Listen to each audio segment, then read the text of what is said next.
예, 자 여러분 관촌수필 빠르게 정리해 드리도록 하겠습니다.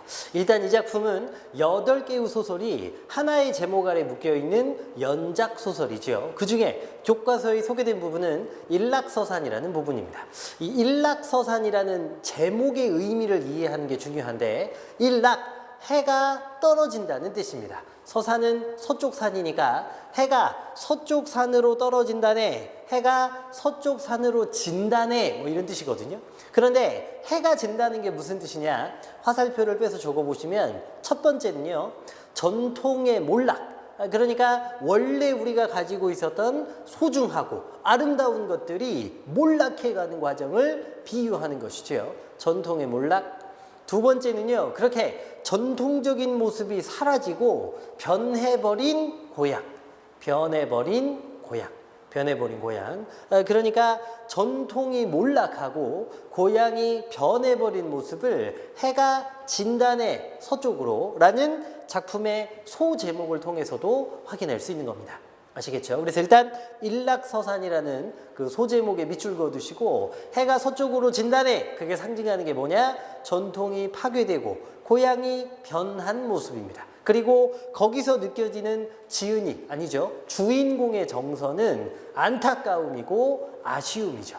안타까움과 아쉬움, 거기까지 메모를 좀 해두시고, 그러면 이 작품이 어떤 컨셉으로 쓰여진 작품인지는 좀 이해가 되시죠? 그러다 보니 이 작품에서는 무엇이 중요하게 다루어지냐면, 원래부터 있었던 전통에 해당되는 애들하고 새롭게 만들어지는 근대화에 해당하는 애들하고 전통과 근대화를 구분짓는 것, 이것이 가장 중요하고 어렵게 다루어지고 있습니다. 그래서 여러분들도 전통과 근대화라는 두 가지 결을 어떻게 나눌 것인가에 대해서 고민하셔야 된다, 이렇게 말씀드릴 수 있겠네요. 알겠지? 자, 그러면 그거 전통이냐 근대화냐 잘 구분하면서 저랑 같이 조금만 읽어보겠습니다. 첫 번째, 나는 고향을 떠난 뒤 신정 연휴를 이용해 할아버지 산소의 성묘를 하기 위해 모처럼 고향을 찾는다. 그러나 400년 동안 왕소나무가 서 있던 자리에는 슬레이트 지붕의 구멍가게 굴뚝이 들어서 있고, 추레해진 옛집은 예전 맵시를 찾아볼 길이 없다. 변해버린 고향을 본 나는 어느덧 실향민이 되어버린 느낌을 받는다. 할아버지 산소에 도착한 나는 할아버지에 얽힌 추억을 회상하고 집안일을 거들었던 옹점이의 인정어린 모습을 떠올린다.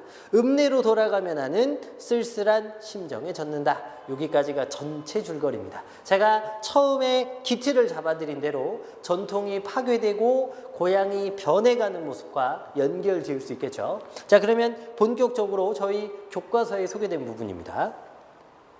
시골을 다녀오되 성묘가 목적이기는 근년으로 드문 일이었다. 더욱이 양력 정초에 몸소 그런 예모를 찾고 스스로 치름은 낳고 첫 겪음이기도 했다. 물론 귀성열차를 끊어 안고부터 숭헌, 흉한 이런 뜻이죠. 뉘라 양력 설도 설이라 이른다더냐. 상것들이나 외놈 세력, 외놈 달력을 아는 베비여 세모, 세밑 한 해가 저물어가는 무렵이 되면 한두 군데에서 들어오던 세찬, 그 선물이지요. 이 선물들을 놓고 의례껏 꾸중하시던 할아버지 말씀이 자주 되살아나 마음 한켠이 결리지 않은 바도 아니었지만 할아버지에다가 밑줄 그어두시고, 시절이 이러매 신정 연휴를 빌미할 수밖에 없음을 달리 어쩌랴 하며 견딘 거였다. 그러나 할아버지한테 결례, 불효를 저지르고 있다는 느낌을 나 자신에게까지 속일 수는 없었다. 아주 어려서 이렇게 되기까지 우리 가문을 지킨 모든 선인 조상들의 심상은 오로지 단 한 분, 할아버지, 그분의 인상밖에는 없었기 때문이었다. 여러분, 고향에 내려가는 길이죠. 그런데 양력설은 설이 아니라고 강력하게 주장하셨던 누가 떠오르는 거냐면 할아버지가 떠오르는 겁니다. 그러면 할아버지는 이 작품에서 어디에 해당하는 거냐? 제가 말씀드렸던 대로 이 작품은 전통이냐 근대화냐 둘로 결을 따라 구분하는 게 아주 중요한데, 할아버지는 당연히 어디에 해당하는 분이냐면 전통에 해당하는 부분이죠. 전통, 이렇게 좋습니다. 그것은 내가 그리워해온 선대인은 어머니나 아버지 그리고 동기들간이 아니었다는 뜻이기도 하다. 고색창윤한 이조, 이씨 조선이죠. 조선 사람이었던 할아버지, 오직 그분 한 분만이 진실로 육친이요 조상의 어리란 느낌을 지워버릴 수가 없는 거였고, 또 앞으로도 길게 그럴 것 같이 여겨진다는 것이다. 받은 사랑이며 가는 정으로야 어찌 어머니 위에 다시 있다감이 장담할 수 있을까마는, 사랑하고 아끼고 정이 가는 건 어머님이 1등이긴 한데, 그럼에도 삼가 할아버지 한 분만으로 조상의 넋을 가늠하되 당신 생전에 받은 가르침이야말로 진실로 받들고 싶도록 값지게 여겨지는 터임에 거듭 할아버지의 존재와 추억의 조각들을 모든 것의 으뜸으로 믿을 수밖에 없던 것이다. 거기 그렇게 소개되어 있습니다. 자, 그럼 여러분 여기서 하나만 정리하고 가죠. 일단은 나라는 사람이 등장하니까 나, 그리고 위쪽에다가 할아버지라고 적으신 다음에 나에서 할아버지 쪽으로 화살표를 이렇게 빼보시고, 그러면 내가 할아버지에 대해서 갖는 감정은 어떤 감정이냐? 1차적으로는 존경의 감정이죠. 존경. 두 번째는 보고 싶어하는 그리움. 그래서 만약에 시험 문제에서 할아버지는 나라는 서술자에 대해서 어떤 존재이냐라고 묻는다면 존경과 그리움의 대상이라고 메모하시면 돼요. 알겠지? 좋습니다. 초사운 날 기중 그 가운데에 분비지 않을 듯 싶던 열차로 가려 탄 것이 불찰이라 하게, 잘못이라 하게 피곤하고도 고달픈 고향길이었다. 한내읍에 닿았을 때는 이미 3시도 겨워 3시도 지나가지고 머지않아 해걸음을 만나게 될 해질 무렵 해가 질 정도가 되어 있는 그런 얼음이었다. 열차가 한내읍 머리마치기도 한 갈머리 모퉁이를 돌아설 즈음에는 차창에 빗방울까지 그어지고 있었다. 그 갈머리에다가 밑줄 그어보시고, 갈머리가 바로 여러분 이 작품의 제목 관촌수필에서 관촌이라는 한자어의 한글식 해석입니다. 그러니까 갈머리가 순 우리말이고요. 이것을 한자로 바꾸면 관촌이 되는 거예요. 갈머리, 관촌 이렇게 같은 말이다. 예년에 없던 푹한 날씨기에 눈을 비로 뿌리던 모양이었다. 겨울비를 맞으며 고향을 찾아보기도 난생 처음인데다가 겨울비에다가 밑줄, 정을 두고 떠났던 옛 산천들이 돌아보이자 나는 설레기 시작한 가슴을 부접할 길이 없었다. 이렇게 돼 있죠. 설레기 시작한 가슴에다가 네모. 일단 여러분 겨울비에다가는 뭐라고 메모하셔야 되냐면, 제가 지금 이 작품에서 다루고자 하는 것은 일락서산이라는 소제목이 보여주는 것처럼 고향이 변하고 전통이 파괴되는 안타까운 모습이라 그랬죠. 그래서 이 부정적인 상황하고 어울리는 분위기를 만들기 위해서 뭘 갖다 쓸 수 있는 거냐면 비가 오는 우울한 배경을 갖다 쓸 수 있는 겁니다. 그래서 겨울비에서 화살표를 빼서 뭐라고 적어주시느냐, 우울한 분위기 내지는 쓸쓸한 분위기라고 적어주시고, 우울한 분위기 내지는 쓸쓸한 분위기, 이 우울하고 쓸쓸한 분위기를 만들어주는 것이 주제와 잘 어울리는 거죠. 혹시 손창섭의 비 오는 날이라는 작품하고 시험 범위가 함께 묶여있는 친구들이라면 그 손창섭의 비 오는 날에서 비가 만드는 우울하고 쓸쓸한 분위기나 이 작품에서 겨울비가 만들어내는 우울하고 쓸쓸한 분위기를 비슷한 것으로 정리해 두실 수 있겠습니다. 자, 그 다음에 저희가 네모 친 게 하나가 있죠. 고향에 가까워지면서 주인공이 설레기 시작한 가슴이라는 표현을 했는데 거기에 네모 쳐주시죠. 거기에 동그라미 1번. 그래서 여기서 지금 주인공이 고향에 가기 전에는 설렜다가 막상 고향에 도착하고 변해버린 모습을 보고 실망하고 결국은 화가 나는 부분까지 감정의 변화가 있을 건데요. 그 심리 변화를 묻는 문제가 또 시험에 나올 수 있습니다. 그래서 이제 거기도 하나씩 정리해 드릴게요. 일단 겨울비의 우울한 분위기, 설레기 시작한 가슴은 네모 치셔가지고 1번 첫 번째 감정입니다. 그다음, 나는 한동안 두 눈을 지릅뜨고 크게 부르뜨고 빛발무늬가 잦아가던 창가에 서서 뒷동산 부엉째를 감싸며 돌아가는 갈머리 부락을 지켜보고 있었다. 마음이 들뜬 것과는 별도로 정말 썰렁하고 울적한 기분이었다. 썰렁하고 울적한 기분의 네모, 그게 감정이지요.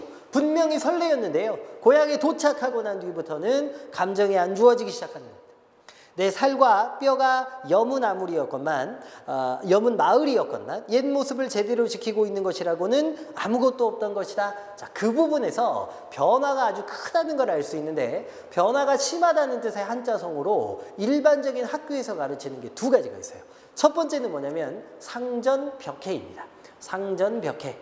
뽕나무밭이 변해서 푸른 바다가 된다는 뜻인데 아주 변화가 심하다는 뜻이에요.